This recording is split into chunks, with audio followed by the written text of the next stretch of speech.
જય શ્રી કૃષ્ણ મિત્રો, હું છું દીપ્તિજ રસોઈ ગુજરાતીમાં આપ સૌનું સ્વાગત છે। આજે છે નવરાત્રિનો બીજો દિવસ અને આજે આપણે પ્રસાદમાં બનાવશું coconut laddu with rose flavour. દેખાય છે ને એકદમ ટેમ્પટિંગ, ટેસ્ટમાં પણ ખરેખર બહુ ફાઇન છે। એકવાર ટ્રાય જરૂર કરજો, બહુ જ ઇઝી છે અને ફટાફટ બની જાય છે। લગભગ બધી વસ્તુ ઘરમાં જ હોય એવી જ મેં લીધી છે। તો ચાલો બનાવવાનું શરૂ કરીએ। એ પહેલાં એ કહો કે મારી ચેનલને તમે હજી સુધી સબસ્ક્રાઈબ કરી લીધી છે ને? ન કરી હોય તો ફટાફટ કરી લ્યો। હવે મેં અહીંયા એક કડાઈ લઈ લીધી છે ગેસ ઉપર, ગેસ ચાલુ કરી દીધો છે। એમાં ફક્ત 1 ચમચી ઘી ઉમેરીશું। આખી રેસીપીમાં બસ આટલું જ ઘી આપણે લીધું છે। ઘી ગરમ થાય એટલે 1 વાટકી, કોઈ પણ વાટકી ઘરની સેટ કરી લેજો। આજે મેં કપના મેજરમેન્ટ આપ્યા જ નથી કે કોઈને તકલીફ પડે અને હાથ વગી જ હોય વાટકી તો, એટલે 1 વાટકી મેં અહીંયા ટોપરાનું ઝીણું ખમણ લીધું છે। આ સૂકું ટોપરાનું ખમણ જે બજારમાંથી આપણે રેડી લઈ આવીએ છીએ એ જ છે। ફ્રેગનન્ટ કરવાનું છે, લાલ કે એવું થવા જ નથી દેવાનું, બસ થોડું શેકવાનું છે। સાવ ધીમા ગેસે આપણે એને હલાવતા રહીશું અને શેકતા રહીશું। બસ હવે આ શેકાઈ ગયું છે। હવે એ જ વાટકીના માપથી આપણે અડધી વાટકી મિલ્ક પાવડર લીધો છે।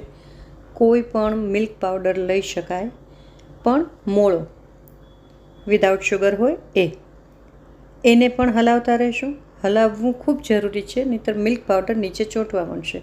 બસ આ રીતે દબાવી ચમચાથી અને હલાવતા જવાનું છે, એટલે મિલ્ક પાવડર અને કોકોનટનું ખમણ એ બે એકદમ સરસ મર્જ થઈ જશે। 2 થી 3 મિનિટ માટે જ આપણે આ શેકવાનું છે। આ બંને વસ્તુઓ શેકાઈ ગઈ છે। હવે એ જ વાટકીમાં હું અડધી વાટકી દૂધ લઈ લઈશ અને દૂધ એમાં નાખી અને આપણે ફરીથી હલાવશું। દૂધથી એકદમ સરસ બાઇન્ડિંગ આવી જશે। તમને યાદ હશે આપણે ભૂતકાળમાં ઓલા મિલ્કમેડ ને ટોપરાના ખમણવાળા લાડુ બહુ બનાવતા હતા, તો આમાં મિલ્ક પાવડરની ક્યાં જરૂર, પણ ના, એનાથી એકદમ સરસ સોફ્ટ લાડુ બનશે।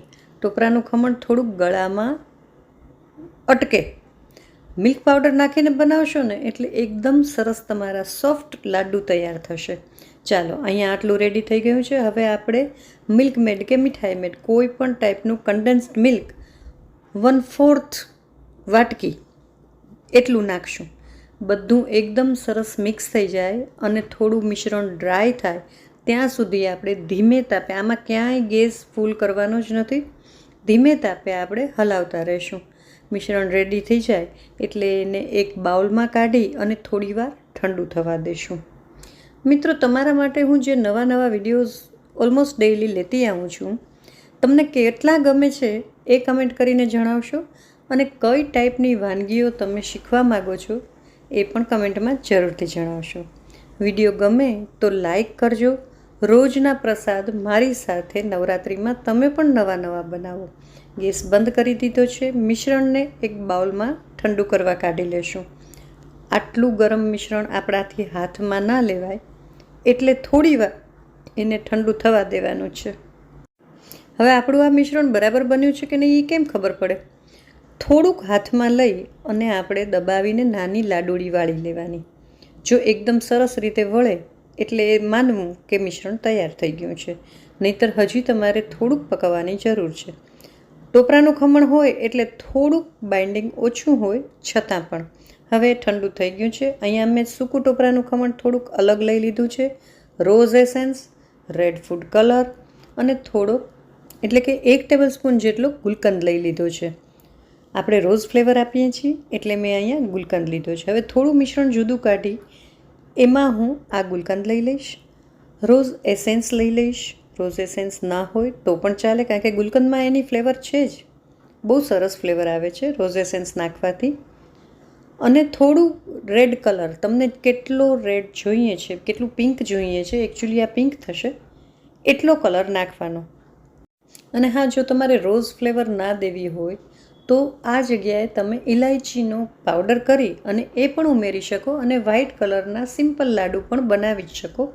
ટેસ્ટમાં ખૂબ જ સરસ લાગે છે। હવે થોડું વ્હાઇટ મિશ્રણ રહી અને એને આમ હથેળીમાં પાથરી એમાં થોડું રોઝવાળું વચ્ચે આપણે સ્ટફ કરશું અને પછી ઉપરથી લાડુ વાળી લેવાનો છે. એકદમ સરસ દબાવી અને લાડુ વાળી લેશું. અને પછી જે સૂકું ટોપરાનું ખમણ અલગથી લીધું છે એમાં આ લાડુને આપણે રગદોળી લેશું. કરવાથી એકદમ ફાઇન તમારા લાડુનો જે દેખાવ આવે છે ને બહુ જ સરસ આવે છે. એટલે એ જરૂરથી કરજો. મેં અહીં રોઝ ફ્લેવર આપી છે. કોઈ પણ ફ્લેવર આપી શકાય, કેસર પિસ્તા કે ઇલાયચી કે પછી મેંગો, કોઈ પણ એ રીતનું સ્ટફિંગ અને એ રીતની ફ્લેવર નાખવાની. જો અહીંયા આપણા કેટલા ઝડપથી લાડુ બનીને રેડી થઈ ગયા છે ને, સાવ સરળ. તો હવે તમે પણ બનાવજો અને કમેન્ટ કરીને મને જરૂરથી જણાવશો. તમે કમેન્ટ નથી કરતા, તમે લોકો લાઈક નથી કરતા. સાવ ફ્રી છે, કરો ને યાર. મને પણ કેટલું સારું લાગે. તમે કમેન્ટ કરો, શું નવું જોવું છે, કેવું લાગ્યું, એ બધું જ કહેવું.